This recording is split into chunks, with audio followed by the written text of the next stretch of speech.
2025년 12월 28일 오늘 일요일 대한공화국 디지털실록을 기술하겠습니다. 오늘은 국가보안법과 그 다음에 창작의 자유 이런 것으로 말씀드리겠습니다. 저는 이제 당연히 국가보안법 폐지론자고요. 이런 저를 이제 덜 아는 사람도 그렇게 말할 거예요.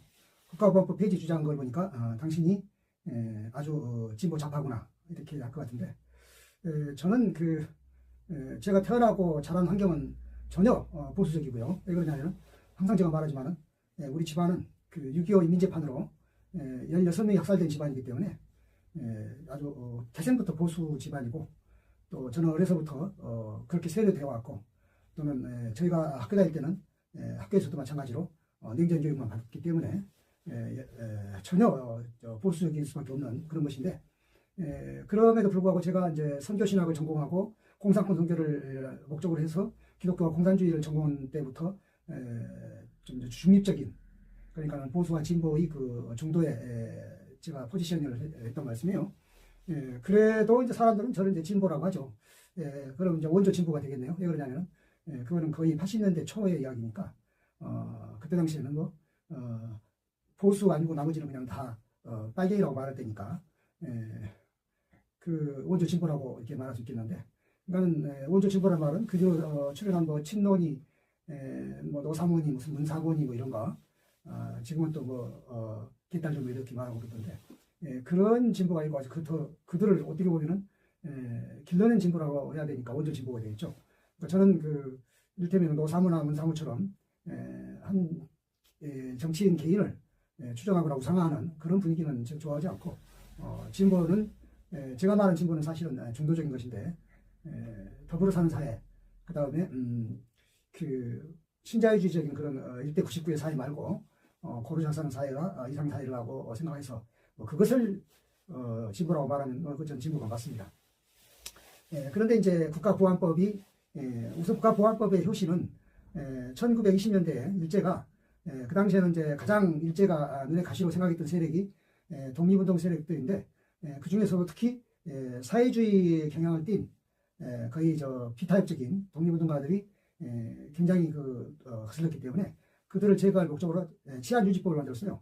치안유지법이 그 맥락이 뭐냐면 반공법이죠. 그러니까 공산주의 사상, 소위 사회주의 사상은 이건 아주 그냥 소탕해야 한다 그런 정신인데, 일제는 그 법에 뭐 여러 가지 법이 있죠. 뭐 조선교육령도 있고 뭐 조선 토지조사령도 있고 뭐 많은데,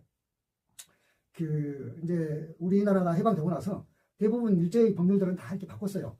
조선교육령 같은 거는 교육기본법으로 바꾸고, 그런데 그 이름을 바꿨지만 치안유지법을 그대로 이승만이 흉내낸 법이 뭐냐면 국가보안법입니다.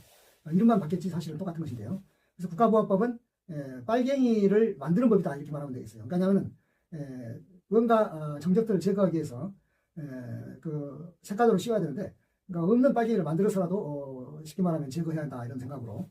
그래서 국가보안법은 아주 독소조항들이 많죠. 사실은 옛날에 비하면 많이 없어진 것 보니까 독소조항이 제거된 면도 있는데, 뭐 이렇게 뛰고 저렇게 뛸 바에는 차라리 그 법이 존재하지 않는 게 낫습니다. 그러면 국가보안법에는 또 여러 가지 처벌할 수 있는 것들은 형법이 다 있기 때문에 그렇게 하면 되는 것이지, 굳이 국가보안법을 문제가 있는 것은 정치시킬 필요가 없다. 지금 현재 민주당 뭐 사법개혁이니 또는 검찰개혁이니 말해서 그것이 너무나 과격하느니, 너무나 또 그것도 거꾸로 또 독재적인 일이 많이 많은데, 그런 거를 다 해도 국가보안법을 폐지하지 못하면 언제라도 또 제2의 윤석열은 나올 수 있는 것이 한국의 정치문화입니다. 그래서 국가보안법은 정말로 실효성 노수련이와 나쁜 도구로만 사용되게 악용되기 때문에 반드시 폐지해야 되는데요. 지금 사실 좀 촛불혁명, 비체혁명을 넘어오면서 국가보안법이 사실 사문화되어 있는 것이 있는데 악용될 소지가 있기 때문에 하는 말인데요. 그래서 일테면 이런 게 있어요. 지금 노벨 문학상을 받은 한강 작가의 소년이 온다, 강조의팔 소설이죠. 그 다음에 작별하지 않는다, 제주 4.3의 소설입니다. 이거요, 옛날 이 육공화국 이전 같으면, 육공화국 아니라도 아마 이명박 때만 가도 이거 금서입니다. 금서. 난 출판할 수가 없어요. 근데 당연히 그 근거는 국가보안법인데, 그런데 지금은 이제 그거를 국가보안법에 잣대를 들일 수는 없으니까 당연히 이제 노벨 문학상 수상작품이 됐고 세계인이 즐겨 찾는 책이 됐는데, 그다음에 이제 그 여러 영화가 우리 한국 영화가 훌륭한 영화가 지금 많은데요. 봉준호 감독의 기생충이라는 거는요. 우선 봉준호 감독이 누구냐면은 봉준호 감독이 북쪽으로 월북한 작가 과거 농민전쟁을 쓴 작가 이 그 구보시의 하루라든가 또 전변 풍경을 지었던 작가 박태원의 손자가 봉준호 감독이에요. 그 사실 하나만으로도 국가보안법이 힘좀 쓰던 시대였다면 봉준호는 영화 제작 감독을 못할 겁니다. 할 수 있는 당이 없을 거예요. 그리고 사전검열이 됐던 그 시대는 기생충 같은 작품은 절대로 사전검열을 통과하지 못했을 것입니다. 그런데 지금 그런 것이 무력화되어서 기생충은 세상에 나왔고 빛을 봤는데 기생충이 유럽의 본고장, 영화의 본고장 유럽 아닙니까? 유럽의 그 상을 쓸었고 그 다음에 미국 아카데미상을 받았습니다. 미국 아카데미상은 그 상의 가치도 뛰어나긴 하지만 무엇보다도 아마 유색인종에게는 적어도 미국 밖에 우리 한국 같은 이런 영화를 상을 준다고 하는 것이 아마 제가 과거나 다시 몰라도 처음이라고 그래요. 그러니까 미국의 상인데 아카데미상이 오스카상이 그게 미국 밖의 작품에 그게 상을 줬다고 하는 것은 처음이라고 그랬던 것 같습니다. 그러니까는 그 아까 말한 대로 과거에 국가보안법이 힘께가 좀 쓰던 시대였다면은 아예 사전검열로 태어나지도 않았을 정화가 지금 같은 그 좋은 세상을 만들어 태어나서 그렇게 양대 유럽과 아메리카의 상을 다 거머쥐었다는 거. 그리고 이제 오징어 게임 같은 것도요. 그거 문제 많죠. 왜냐하면 다 사회 부조리를 고발하는 것들이기 때문에 옛날 분위기라면 절대로 그 빛을 볼 수 없는 작품들이에요. 아까 한강에 소년이 온다나 작별하지 않는다는 제주도 4.3을 5.18 고발한 소년도 마찬가지고 그거 절대로 금서지 그거 출판할 수 없는 책들입니다. 그런 것들이 상을 받아요. 또 그런 것들이 상을 받고 또 제가 지금 여기다 일이다 예를 들지 않은 것들이 대부분 그래요. 음악만 해도 그래요. 우리는 박정희 전두환 시대까지 금지곡이라는 게 있었어요. 대중가요를 만들면 다 이상이 금지곡이에요. 그리고 어떻게든지 그 대중적인 인기가 있는 가수를 좀 비에 맞지 않는 가수가 있다 그러면은 대마초도 뭐든 하여튼 뒷조사를 하고 또는 때로는 누명도 씌워서 아주 그냥 매장을 시켜버리는 그런 문화에 있다가 하니까 케이팝이 나올 수가 없죠. 지금 케이팝이 세계를 석권하고 있는데요. 그러니까 이게 뭐냐면 국가보안법 체제 저는 이렇게 평가하겠습니다. 창작의 자유가 핍박받는 국가보안법 체제에서는 우리가 누릴 수 없는 것들이 지금 이제 그야말로 백화제 방식으로 물꼬에 트여놓으니까 온 세계를 K컬처가 주름을 잡고 있는데 우리는 그렇게 저력도 있고 그렇게 창작에 아주 그 재능이 있는 특이한 민족인데 얼마나 좋습니까? 하니 이제 현재도 사실은 딱 재구시를 할 일도 할 필요도 없는 그런 국가보안법을 폐지해야 됩니다. 반드시 폐지해야 되고요. 사실은 제가 이렇게 말하면 이제 그럴 거예요. 당신은 근데 그 뭐 진보 색깔도 좋소만은 국가보안법에 마치 무슨 한이 맺히고 철천지 원순화가 된 것이냐고 강조하냐? 예, 한이 맺혔습니다. 제가 그 20세기 말 1999년에 디지털 춘추사관 주식회사라는 출판회사를 차리고 저는 이제 제가 또 국문학 전공인 것도 있어서 단편을 수도 없이 썼습니다. 한 100여 편을 쓴 것 같은데요. 왜냐하면 저는 이제 그렇게 많이 쓸 수 있었고 덜라도 쓸 수 있었던 게 뭐냐면은 제가 취재를 했는데 무슨 취재를 했냐면 방공포로로 석방된 인민군들의 그 일대기를 전부 취재를 했어요. 지금도 벌써 이제 25년 전인데 지금도 25년 전 지금도 우리 한국 문학에서 인민군들이 취재가 되고 그들이 증언한 그들을 주인공으로 한 어떤 문학 작품도 없어요. 반대로 있죠. 무슨 뭐 저기 국군이 또는 무슨 뭐 인민군 중에서 뭐 말하자면 어떻게 뭐야 이렇게 기순했다든가 뭐 이런 사람이 어느 정도는 있지만은 그러니까 뭔 말이냐면은 6.25가 딱 터지고 한 사흘 만에 그 북한군이 인민군이 서울에 입성했는데 제가 취재한 사람들은 그 서울 북쪽의 수세까지 군용열차를 타고 왔어요. 그리고 수세에서부터 홍제동을 넘어서 그 사치동 고개로 넘어서 그때는 이제 경복궁을 중앙청이라고 그랬는데요. 그 앞에 있죠. 건물이 지금은 없어졌는데 그 중앙청 앞에 그 대형 그 초상화가 스탈린 초상화하고 김일성 초상화가 걸려 있고 그 중앙청 앞에 그 광화문 거리에다가 엄청난 큰 솥에서 설렁탕 뭐 고깃국을 끓여가지고서 그냥 뭐 사실 요새야 뭐 큰 음식 별 음식입니까만 당시만 하더라도 쇠고깃국이다 쌀밥이라는 것은 참 그림 같은 이야기죠. 그 이제 인민군들이 서울에 입성한 인민군들이 막 배 터지게 먹고 잔치를 쳤다고 했고 그리고 이제 나중에 그 이승만 정부가 나중에 나중은 아니죠. 바로 며칠 뒤에 부산까지 대구까지 도망갔다가 너무 쪽팔리니까 다시 대전까지 올라와서 뭐 그래도 말은 거짓말로 서울에 있는 것처럼 방송했다는 거 아니에요? 그래서 이제 일단 인민군들은 얘들이 도망갔구나 알고서 이제 그 한강을 건너가지고 한강이 잘 뭡니까 다리를 폭파해버렸기 때문에 이 저기 뭐야 부교를 만들어가지고 그렇게 건너서 영등포를 지나다 보니까 영등포에 무슨 큰 창고가 있더래요. 창고가 있는데 거기 뭐라고 이렇게 표가 써있냐면은 전심은 평양에서 저녁은 신의주에서 이렇게 국방장관 신성모 이런 막 페인트로 글씨를 써놨더라고요. 그 엄청난 큰 창고 건물 같은 데다가. 그러니까 그것이 무슨 건물인지 잘 모르겠는데 그 인민군들 한글을 읽을 줄 아니까. 그래 이제 그 인민군 부대가 그걸 보면서 지나가면서 비웃었다는 거 아니에요? 무슨 신호주는 평양은커녕 지금 뭐 어디 대전, 대구, 부산으로 도망갔다 하니까. 그래서 걔들이 이제 그 낙동강 전선까지 전쟁을 해왔고 거의 뭐 저항을 받지 않았다고 그래요. 그래서 이제 낙동강 전선에서 그 계속 유혈극을 벌이다가 이제 나중에는 이제 그 인천 상륙작전 뒤에는 거꾸로 이제 그 퇴각을 당하잖아요. 그래서 퇴각한 길이 또 뭐냐면은 이제 진주 쪽으로 해가지고 하동으로 해서 선진강으로 쭉 올라가지고 대전의 보문산까지 와가지고서 거기서 집결했다가 대전에서 청주하는 그 길목쯤에서 대부분 그 유엔군들에게 포로가 돼가지고 거기서 이제 항복하고 해서 거제도 포로 수용소로 끌려갔다고 해요. 그리고 이제 그 다음에 전향하는 과정에서 대부분 왜냐면 이제 자기들이 신분은 미군 포로니까 미군이 그 개신교 국가이니까 미군이 그래서 그 포로들에게 가장 미군들이 공을 들인 것이 개신교 전도였다고 해요. 그래서 내가 취재한 그 대부분 인민군들은 목사를 하고 있더만요. 이제 물론 이제 목사를 그때부터니까 더 젊어했으니까 50년대 목사 기독교에 입교해가지고 내가 취재할 때가 2000년도니까 1999년 2000년도니까는 거의 한 50년 됐잖아요. 그러니까 이제 완전히 이제 신분 세탁이 됐죠. 근데 그때 취재하면서 느낀 게 뭐냐면은 그때 이제 다 총각대 인민군으로 내려가지고 방구포로로 나가가지고 기독교에 개신교에 입교하고 거기서 신학하고 해서 뭐 목사하고 하면서 이제 결혼도 이제 남한 여자하고 하고 그 다음에 애들도 낳고 이러다 보니까 대부분 자녀들은 자기 아버지가 방공포로 이민군인 줄 꿈에도 모르더라고요. 그래서 제가 취재할 때 느낀 게 뭐냐면은 취재에 참 성의 있고 진솔하게 임해줘도 고맙게 짝이 없는데 다 하나씩 그분들이 부탁하는 게 뭐냐면은 자기는 자기 부인 정도는 알겠지만은 사모님이죠.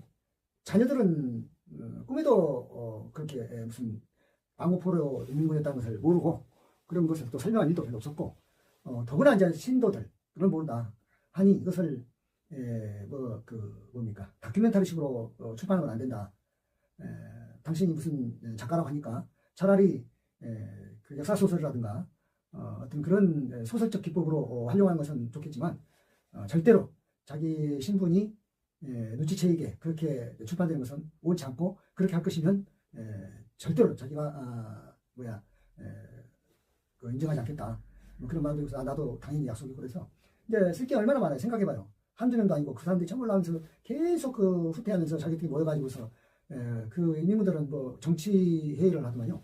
그 이름도 정치 뭡니까 이 공작 장교를 갖다가 그렇게 부르는 뭐 보이보이라든가 이렇게 뭐 부르면서 걔네들이 이제 항상 사상 교육을 하고 교양이요 교양 그러니까는 후퇴하면서 그리고 밥을 어떻게 겨우 입이 풀칠하면서 어디 산속 깊은 데 모여가지고 낮에는 이제 주로 낮잠 자고 밤에만 이동하는 거죠. 왜냐하면 이 미군기에 눈에 띄면 안 되니까.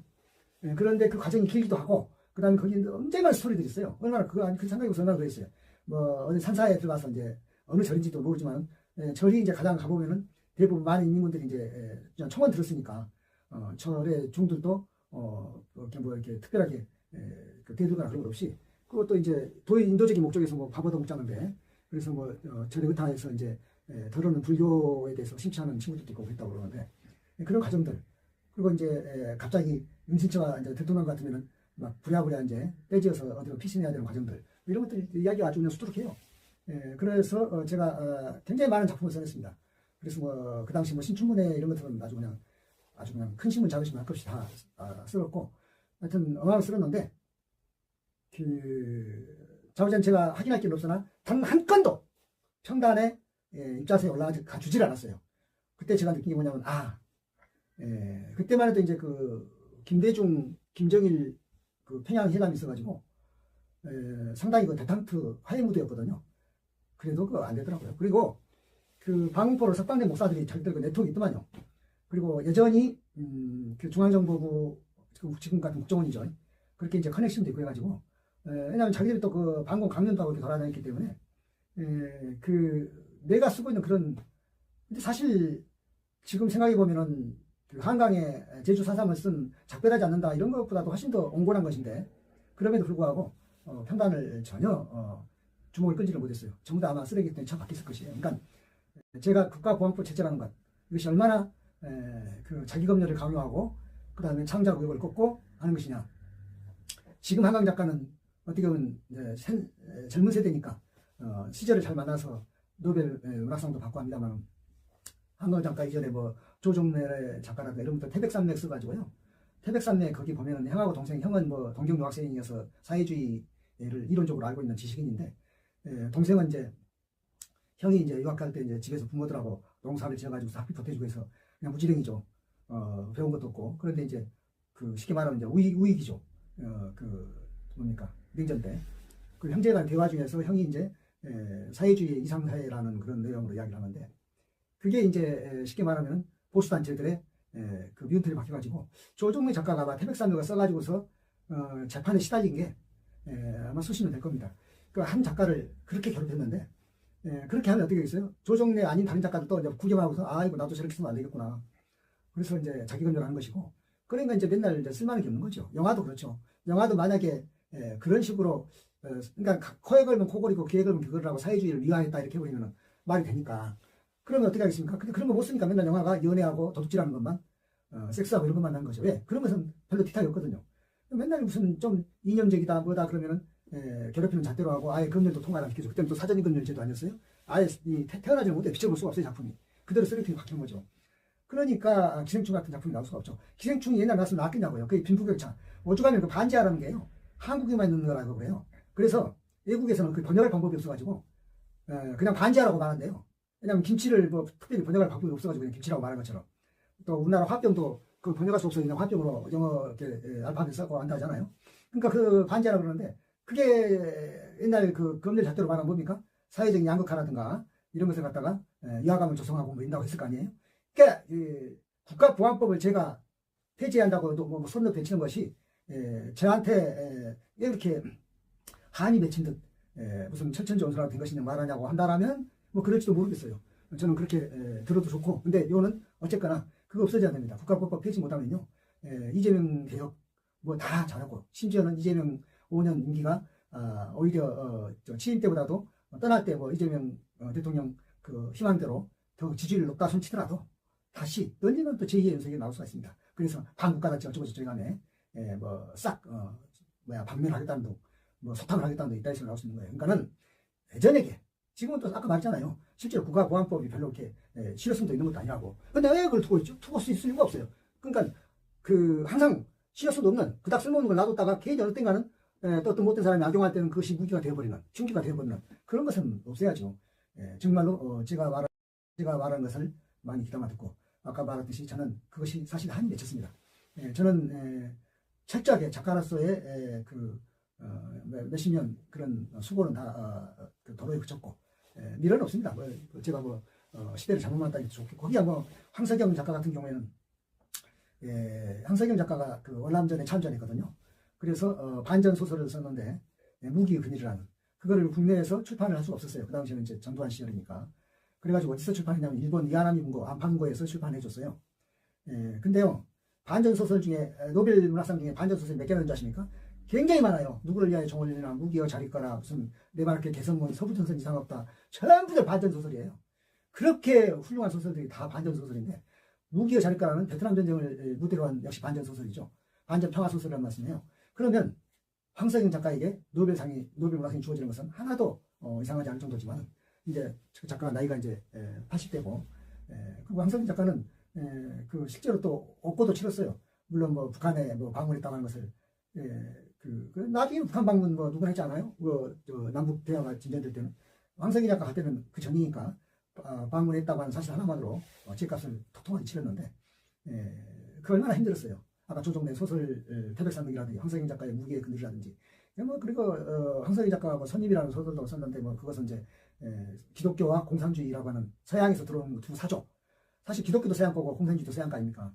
그러니까는 우리한테는 도무지 선임이란 말이 뭐예요? 주인이 아니라는 얘기잖아요. 그 기독교도 공산주의도 우리한테는 주인은 아니었는데 선임으로 들어왔는데, 주인들보다 더 고약하게. 왜냐하면은 선임끼리는 선임끼리라도 기독교와 공산주의가 같은 선임 아니에요. 그러면 그 자기들끼리라도 너무나 반목을 하면 안 되는데, 완전히 뭐 철천지 원수가 돼가지고, 그러면 지극히만 또 원수가 될 일이지, 우리가 마치 거기에 휘둘려서 우리 안에서 기독교편 공산주의 편 이래가지고서 아주 그냥 그 불구대천지수, 불공대천지수로 아주 서로 한 하늘을 이곳에 살 수 없는 원수처럼 만들어 놓는 이런 행정 논리, 그런 것이 여전히 힘을 발휘하고 있다는 것. 지금도 그래요. 뭐 지금 보니까 뭐 진보당이나 아주 소수 그 뭡니까 진보 세력 당이 국가보안법 폐지를 말하고 있던데, 그러면 지금 뭐 국힘이라든가 이런 데서는 아주 쌍심절이 켜고 바로 그 미국에다 아니 뭐 북한에다가 나라를 갖다 바치려고 그러네 이렇게 그 경강부회하고 그 다음에 침소 봉대해가지고 떠드는데, 정말로 국가보안법 폐지해야 됩니다. 이거 반드시 합시다. 대통령도 여러 가지 하실 일도 많고 개혁할 일, 경제 살릴 일 얼마나 일이 많습니까만은 또 민주당 더 많겠죠. 뭐 3대 개혁 몇 대 개혁 말하고 있는데 다 해야죠. 근데 국가보안법 폐지한 거 까먹지 마십시오. 왜냐하면 다양한 거는 민주당이 다수를 갖고 있기 때문에 소수 그 진보 세력당들 희망을 받으기를 받아들여서 그거 해서 이제 국가보안법 폐지해서 다시는 과거로 돌아갈 수 없는 후퇴할 수 없는 그런 불가역적인 민주화를 반드시 이루어야 할 것이라고